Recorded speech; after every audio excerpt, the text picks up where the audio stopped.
जो हमारा टॉपिक है वो सबसे कॉमन है, वो है कि हर पेरेंट की शिकायत होती है कि मेरा बच्चा पढ़ता नहीं है। तो ऐसे में एज अ पेरेंट हमें कैसे हैंडल करना है इन बच्चों को ताकि बच्चे पढ़ाई में इंटरेस्ट ले और पढ़ना शुरू करें। तो आपका क्या इसमें ओपिनियन रहेगा डॉक्टर अमोनिया? अगर हम बात करते हैं प्राइमरीली 3 से 8-9 साल के बच्चों के बारे में, तो सबसे पहले हमें एज पेरेंट्स ये समझना होगा कि हमारे बच्चों से क्या एक्सपेक्टेशन रहती है। हम ये नहीं उम्मीद कर सकते कि हम बच्चे 2-2, 3-3 घंटे इकट्ठे बैठ के पढ़ेंगे। तो 3 से 5-6 साल के बच्चे एक बार में 20 से 30 मिनट से ज़्यादा नहीं बैठ सकते, उनकी अटेंशन स्पैन इतनी ही होती है। तो ये हमें समझना ज़रूरी है। और जो 6 साल या 5-6 साल से ऊपर के बच्चे होते हैं वो एक बार में 1 घंटे तक घर में बैठ के होमवर्क कर सकते हैं, 1 घंटे तक बैठ सकते हैं। तो हम एज पेरेंट्स ये उम्मीद ना रखें कि एक बार में बच्चा इससे ज़्यादा टाइम तक बैठेगा, पढ़ेगा। एक हमारी सबसे पहले ये क्लैरिटी होनी चाहिए एज पेरेंट्स। उसमें भी कुछ बच्चों की अटेंशन स्पैन थोड़ी और कम होती है। तो अगर आपका बच्चा एक बार में इतनी देर भी नहीं बैठ पा रहा है तो उसकी जो पढ़ाई का सेशन है उसको आप 10-10, 15 मिनट की छोटे छोटे सेशंस में ब्रेक करें। उसको ब्रेक दे दें ताकि बच्चे को थोड़ा सा ब्रेक मिले और उसको बोर ना हो, बिल्कुल, और कंसंट्रेट कर पाए।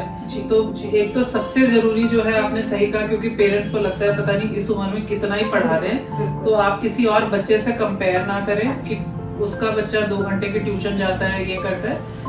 इस उम्र पे जैसे डॉक्टर अनन्या ने बोला कि हमें छोटे बच्चों में आधा घंटा और 5 साल के ऊपर आधा से 1 घंटा, इससे ऊपर बहुत ज्यादा बच्चों को पढ़ाने के लिए प्रेशराइज नहीं करना है, किसी बच्चे से कंपेयर नहीं करना है। और अगर नहीं बैठ पा रहा तो हमें उसको छोटे छोटे पार्ट्स में डिवाइड करके वी मेक श्योर कि बच्चे का काम पूरा हो जाए और जितना देर वो पढ़े वो ढंग से पढ़े। अगर हम घंटों का वो लगाएंगे तो वो शायद पढ़ नहीं रहा होगा, बुक खोल के बैठा होगा। तो हमें ये देखना है कि बच्चा कंसंट्रेट करे, पर कम टाइम के लिए करे, पर ढंग से पढ़े। और क्या कर सकते हैं? और इसमें ये भी जानना जरूरी है कि अगर बच्चा स्ट्रेस में आ जाता है तो उसकी अटेंशन स्पैन और कम हो जाती है। हाँ, तो आप डांटेंगे नहीं, जो बहुत जरूरी है। डांटने से हमेशा बच्चों में नेगेटिव रीइंफोर्समेंट हो जाता है, वो और ढीठ भी हो जाएंगे। मारना तो बिल्कुल नहीं है।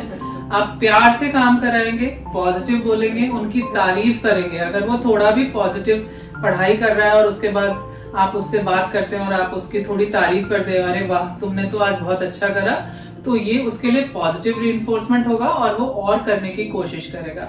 तो आपको डांटना या मारना नहीं है। दूसरा और क्या कर सकते हैं? और अगर आपका बच्चा जब बैठता है, जब 3-4 सेशन लगातार बैठ जाता है, आपकी बात मान लेता है, तो उसके बाद आप उसके मनपसंद की कोई चीज उसे लाके दे सकते हैं या कोई एक्टिविटी कर सकते हैं। अगर उसे बाहर जाना, कहीं जाना मतलब पसंद उसको है, थोड़ा सा हम तो इंसेंटिव, मोटिवेशन होती है, पॉजिटिव मोटिवेशन मिलता है उस एक्टिविटी को और आगे अच्छे से करने की, जिसे हम पॉजिटिव रीइंफोर्समेंट कहते हैं हमारी क्लिनिकल भाषा में।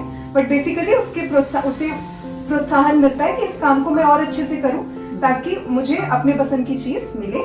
तो ये आप उसको इंसेंटिवाइज कर सकते हैं कि बेटा आप रेगुलरली पढ़ोगे तो हम एक पिकनिक चल देंगे या हम मार्केट जाएंगे या कुछ भी कर सकते हैं। बट हर बार भी आई थिंक इंसेंटिव देना ठीक नहीं होगा। इसीलिए मैंने कहा हर बार नहीं देना है। जब वो वही एक्टिविटी को 3-4-5 बार, एक रूटीन उसका पैटर्न जब पॉजिटिव बन जाए, उसके बाद आपको वो चीज करना है। नहीं तो बच्चा हर बार करने के बाद एक्सपेक्ट करेगा कि मैं 15 मिनट भी बैठ गया तो उसके बाद मुझे चॉकलेट मिलेगा या उसके बाद मुझे टीवी देखने मिलेगा। इसलिए हर बार नहीं करना है। जब वो कंसिस्टेंट हो जाए वो पैटर्न, उसके बाद ही आपको वो चीज कभी कभी इंसेंटिवाइज करना है।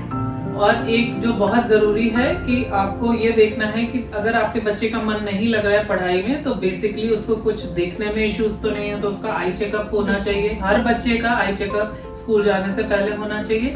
दूसरा, उसका डे टू डे में डेवलपमेंट कैसा रहा है, उसका IQ कैसा रहा है। अगर जरा भी डाउट है कि आप पढ़ाते हैं वो भूल जाता है या उसको समझ ही नहीं आ रहा है, तो इट इज ऑलवेज बेटर कि हम साइकियाट्रिस्ट, साइकोलॉजिस्ट से मिले ताकि बच्चे का डिटेल में असेसमेंट हो सके।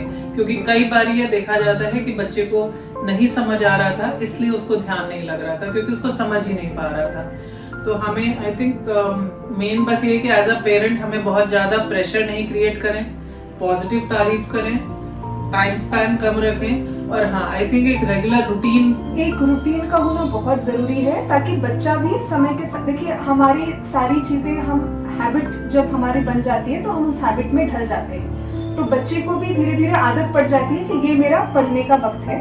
तो बच्चे के लिए एक सेट रूटीन बनाए, चाहे वो 20 मिनट का ही पढ़ने का टाइम हो, पर उसका एक फिक्स्ड टाइम होना चाहिए जब वो पढ़ने बैठे, और वो समय ऐसा होना चाहिए जब बच्चा भूखा ना हो, जब बच्चा स्लीपी ना हो, और जब बच्चा टायर्ड ना हो, क्योंकि उस वक्त फिर बच्चा फोकस नहीं कर पाएगा।